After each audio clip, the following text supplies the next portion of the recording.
रामायण में माता सीता को जानकी कहकर भी संबोधित किया गया है। देवी सीता मिथिला के राजा जनक की पुत्री थीं, इसलिए उन्हें जानकी भी कहा जाता है।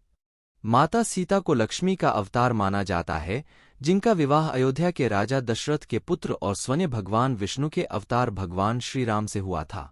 विवाह के उपरांत माता सीता को भगवान राम के साथ 14 साल का वनवास झेलना पड़ा।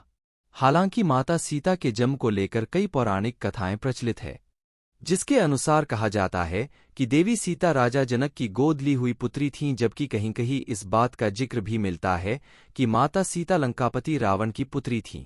ऐसे में यह सवाल उठता है कि आखिर माता सीता का जन्म कैसे हुआ था। आइए जानते हैं कथा। पौराणिक कथा। वाल्मीकि रामायण के अनुसार एक बार मिथिला में पड़े भयंकर सूखे से राजा जनक बेहद परेशान हो गए थे। तब इस समस्या से छुटकारा पाने के लिए उन्हें एक ऋषि ने यज्ञ करने और धरती पर हल चलाने का सुझाव दिया।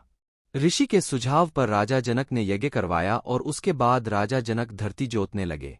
तभी उन्हें धरती में से सोने की खूबसूरत संदूक में एक सुंदर कन्या मिली। राजा जनक की कोई संतान नहीं थी, इसलिए उस कन्या को हाथों में लेकर उन्हें पिता प्रेम की अनुभूति हुई। राजा जनक ने उस कन्या को सीता नाम दिया और उसे अपनी पुत्री के रूप में अपना लिया। पौराणिक कथा 2। माता सीता के जन्म से जुड़ी एक और कथा प्रचलित है, जिसके अनुसार कहा जाता है कि माता सीता लंकापति रावण और मंदोदरी की पुत्री थी। इस कथा के अनुसार सीता जी वेदवती नाम की एक स्त्री का पुनर्जन्म थी। वेदवती विष्णु जी की परम भक्त थी और वह उन्हें पति के रूप में पाना चाहती थी। इसलिए भगवान विष्णु को प्रसन्न करने के लिए वेदवती ने कठोर तपस्या की।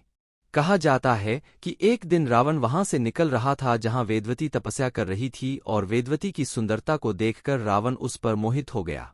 रावण ने वेदवती को अपने साथ चलने के लिए कहा, लेकिन वेदवती ने साथ जाने से इनकार कर दिया।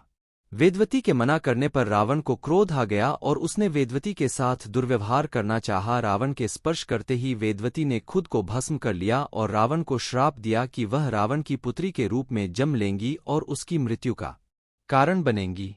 कुछ समय बाद मंदोदरी ने एक कन्या को जन्म दिया, लेकिन वेदवती के श्राप से भयभीत रावण ने जन्म लेते ही उस कन्या को सागर में फेंक दिया, जिसके बाद सागर की देवी वरुणी ने उस कन्या को धरती की देवी पृथ्वी को सौंप दिया और पृथ्वी ने उस कन्या को राजा जनक और माता सुनैना को सौंप दिया।